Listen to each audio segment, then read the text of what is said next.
Good evening. It's Amy again with the Ross Farm. This is day 2 of our little Advent series we're doing here on our YouTube channel. I'm going to be opening my 3 Advent calendar boxes, day 2, today. And we're also going to talk just a tiny bit about what we got in our World of Wool Advent calendars yesterday. Part of what I do and what I think is important is learning about the fibers as we go through the Advent calendar. So each day, the next day, we're going to have a little chat about the blend that was in the previous day's box before we open the current day's package.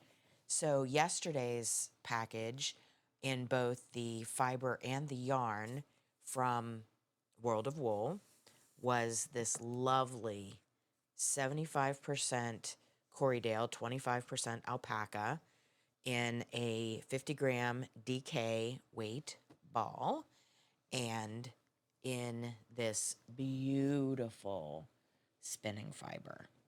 So I am going to be spinning this up just as soon as I get a moment. Today was a little crazy with orders, so I didn't get to spinning this, but I just want to talk real quickly about what Corriedale is, because I know there's a lot of knitters out there and spinners who are only used to using merino or whatever's available to them. So I wanted to just talk real quickly about the Corriedale wool that is in this. So Corriedale originated in New Zealand in the 1860s, and it was created by crossing merino and Lincoln long wools. So you get the softness of the merino, and you get the long staple length and the luster of the long wool, the Lincoln. So there are about 5 million of them in the world today, and they are the primary breed in the Falkland Islands, one of the two primary breeds. You have Polworth and Corriedale as the primary breed in the Falklands. I thought that was interesting. They came to the U.S. in about 1915, and they were brought to Wyoming to a agricultural experiment station in Wyoming, and that's where they all grew from that we have today here in the US. There were a couple more importations, but that was the original one. The fiber is about 25 to 32 microns, so pretty soft, but really sturdy as well. And each sheep grows about a 10 to 14 pound fleece. So it's a larger sheep, and that was part of the impetus for creating the Corriedale, was to create a dual purpose sheep that had a large carcass size for the meat market, as well as beautiful, um, pretty soft white wool for the wool market. So it's hitting all of those. It's hitting all those buttons really, really well. And then into this blend is also a little bit of Surrey alpaca. And Surrey, there only make up about 10% of the entire alpaca population is Surrey. And that is what adds a lot of the luster that we're seeing in this spinning fiber is that Surrey. It has a straighter lock than the Wakaya, so the Surrey is the really soft and shiny one. And yesterday's character was Fezziwig, and we talked about how he was the antithesis of the miserly Scrooge. And the description of Fezziwig in the Dickens A Christmas Carol describes him as wearing a blue waistcoat.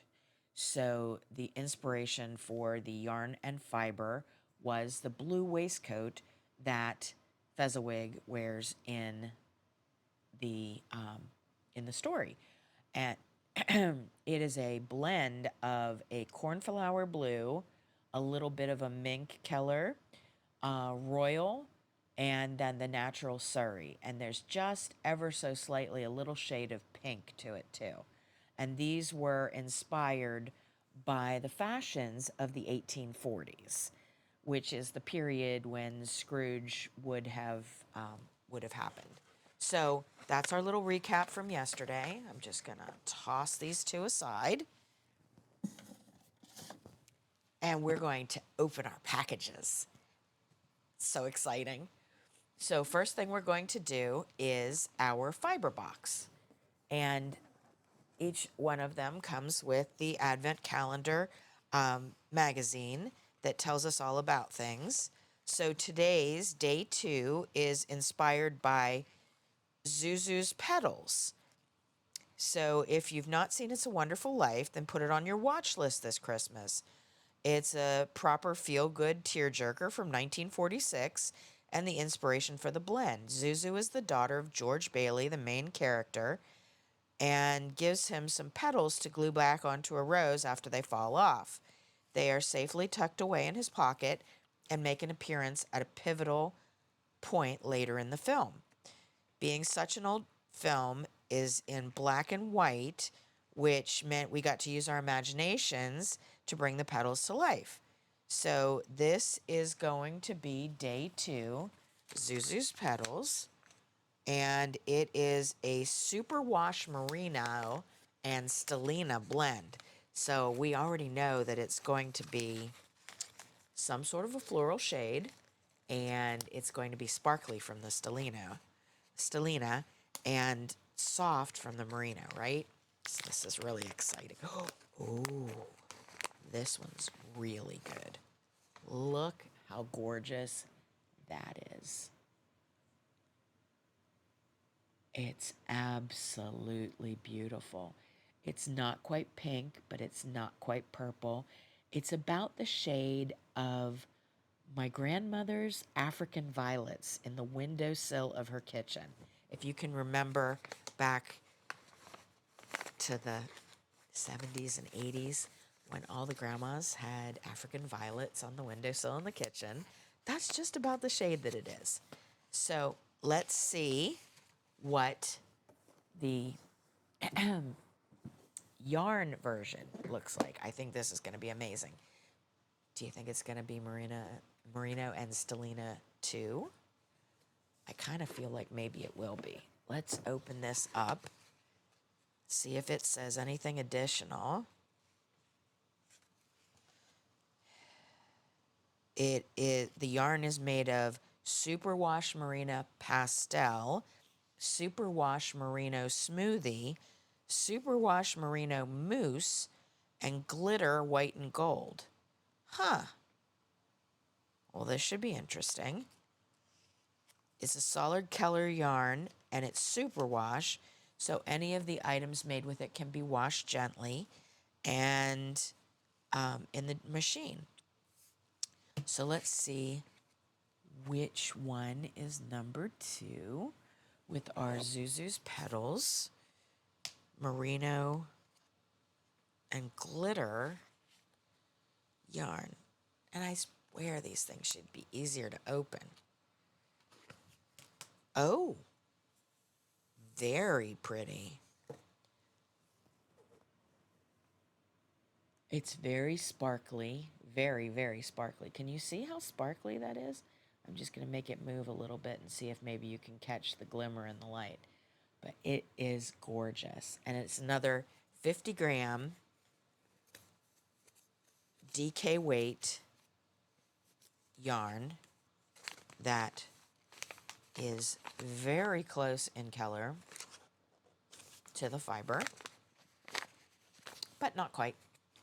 And those are day 2 for our World of Wool Advent Calendar. Now, the next one is our Missouri Star Jenny's Countdown to Christmas box. So, again, we will dig through this and hope we can find it a little bit easier this time. Oh, found it right away.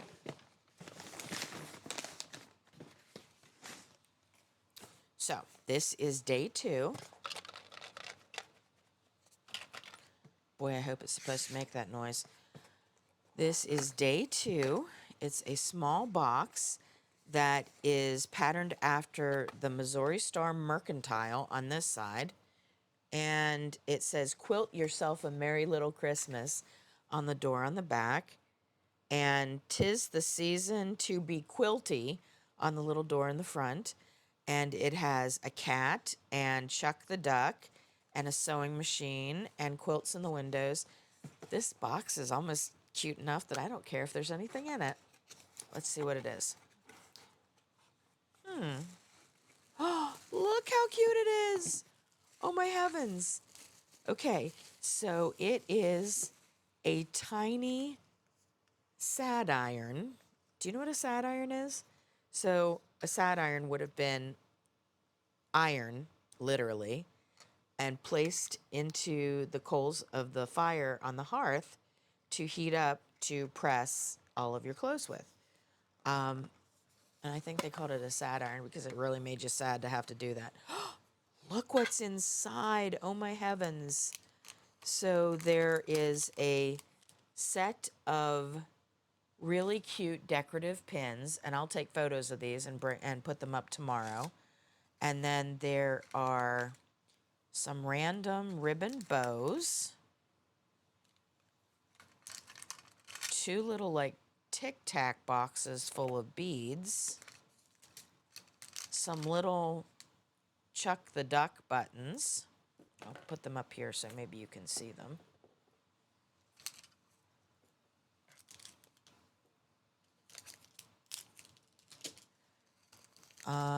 A bag of little miniature lights, a bag of gemstones, a bag of jingle bells, and a bag of buttons. I'm kind of feeling like maybe this is going to be supplies for one of the other packages because they do that sometimes. Sometimes they will spread out all of the components for a particular project over several days in the box. So this is just curiouser and curiouser. And I don't know what that's all about, but I bet we'll find out soon. So it's the cute little sad iron box filled with some sort of random little treasures. So I'm going to put that back into this box so that maybe hopefully I'll know where it is when we find out what we're supposed to do with it. Fun, right? Okay, I'm setting that aside now. And the only thing left for us to talk about today is our featured product. So here at the Ross Farm, you know, we produce multiple breeds of breed-specific, heritage and rare breed yarns and roving and kits. So today I want to talk about one of our kits. So the kit is for the emblematic hat, which was designed by my dear friend Sarah, who is PA Knitwit on Ravelry. And it is made in our Shetland with a mini skein for the color work. And the color work is only about a 10 row 10 row section. So if this is your first attempt at color work, this would be an awesome first project for you because you only have to do 10 rows of it. It's just knitting in the round except for that 10 rows. So you can dip your toe into trying some color work without getting too crazy. And in the color work section, the hand-dyed minis are really what does the work with all of the subtle variations in color. So it looks far more complicated than it is because of the yarn choice. So we have 3 different versions. I brought 2 of them to show you. One is with the mini skein in our Century Farm colorway from Space Cadet Yarn. She's no longer dyeing, but I do have a little bit stashed away so that I could keep making the kits. And then we also have the Farmland Sunset, which is a blue and purple and teal colorway that I have paired with our gray Shetland. and those are both available on the website. There's also a one of a kind option on the website, and that is a random mini skein that I have stashed away for these kits. So there's some really fun random one of a kind colorways in there. So that's what we're featuring today for our Ross Farm product. And you can go to our website at therossfarm.com, TheRossFarm.com, and we'll bring that up on the screen at the end. And those are available for purchase on the website. So that's all for me this evening. Oh, except today's Fortnum and Mason Advent calendar tea was Jade Oolong. So it was a green tea, which is not really my bag. It was delicious, but I really like a full bodied tea. So it was a little bit disappointing. I'm sure it was perfect for anybody who really does prefer green tea, but for me, I just needed it to have a little more oomph to it. So we'll let you know what tomorrow is. I'm looking forward to it. So from the studio here at the Ross Farm Mercantile in Hudson, Ohio, have a great evening, and I hope to see you tomorrow. Bye.